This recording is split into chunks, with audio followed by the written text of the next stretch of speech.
I dedicate this video to my two children, Svasa and Anudveg Dixit. This is a very important video because it will answer questions like who am I and what happens to me after I die. I suggest that you watch it in a relaxed frame of mind, preferably with a pen and a paper in hand. Verse 3 of the Mandukya Upanishad is a hidden gem, seamlessly bridging physics and metaphysics. While religion is often criticized for lacking proof, science also relies on assumptions and conclusions that are counterintuitive. The Mandukya Upanishad, though a religious text, stands apart with its logical rigor and universal relevance.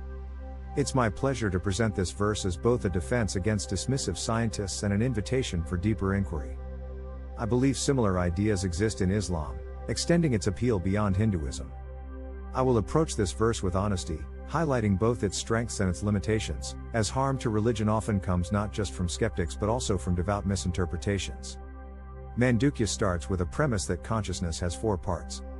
Verse 3 of Mandukya lists 6 characteristics of the first part of the consciousness. It is the waking state, is outwardly aware, has 7 parts and 19 mouths, it feeds on gross objects and is Vaishvanara.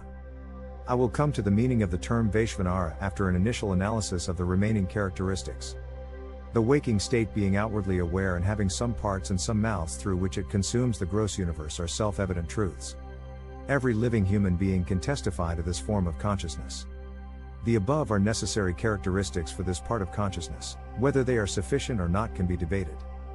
Presenting empirical truths is a scientific way to approach a problem.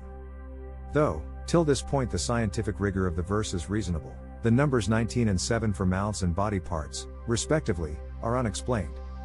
Having such incomplete information diminishes the scientific preciseness. However, the scientific rigor is reduced by only a little bit because the 19 mouths and 7 body parts can easily be deduced. A simple internet search will reveal that the main body parts are heart, lungs, brain, liver, stomach, intestines and kidneys. The 19 mouths are very commonly available in Hindu religious literature. The 19 mouths are 5 sensory organs, 5 organs of action, 5 breaths and, man or the mind, Buddha or the intellect, Ahankar or the ego, and Chit or metaphysical organ that records all our actions. Spoiler alert, as will be seen after full analysis of Mandukya, the mind, intellect, ego, and Chit together are the answer to who am I. They remain as us even after we die. This is the most important information in this video. You may want to meditate over it. Now let's discuss the term Vaishvanara.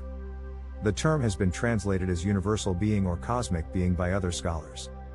However, if we place Vaishvanara as the universal or cosmic being, the verse becomes weird. The translation of the verse becomes, the first part of the consciousness is, situated in the waking state, outwardly cognitive, with 7 limbs, with 19 mouths, experiencing the gross objects, and is the cosmic being. It does not seem rational that suddenly, after 5 very logical characteristics of the waking state, it becomes the cosmic being. To end the predicament of the verse becoming illogical, I took help from an AI chatbot ChatGPT. We discovered that the second part of the word Nara has 2 possible roots, nar or man, and nr, meaning to be close by. This second root is the same as that of the English word near.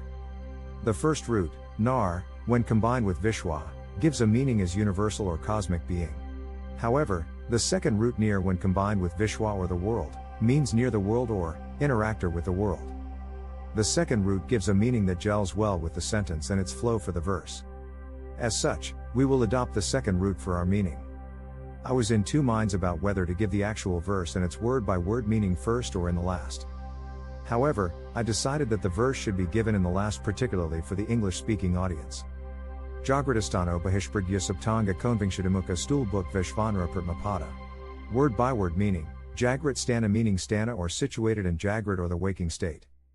Bahishpragya meaning bahish or outwardly and pragya or cognition or awareness. Saptang meaning sapta or 7 and unga or organs or body parts. Ekavinshadamaka meaning ekonavam sadi or 19 maka or mouths.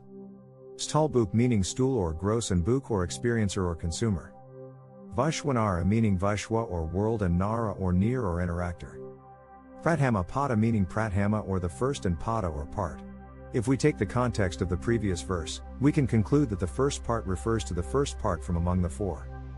Based on the foregoing discussion and the given verse, we can arrive at a meaning for the verse as, the first part of the consciousness is, situated in the waking state, outwardly cognitive, with 7 limbs, with 19 mouths, experiencing gross objects and interacting with the external universe.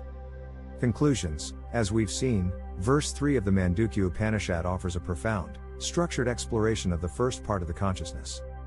It stands as a testament to the depth of ancient wisdom, showing that spirituality and logic can coexist. It transitions glibly from easily observable empirical truths to esoteric concepts of consciousness. While the verse isn't without its gaps, these do not diminish its value but instead invite deeper inquiry. Particularly, one should think about what is mind, intellect, ego and chit. Mandukya teaches us that knowledge is not just for understanding, it is for practice. Let us not merely admire these insights but apply them, exploring the waking state and beyond to truly grasp the depths of our consciousness.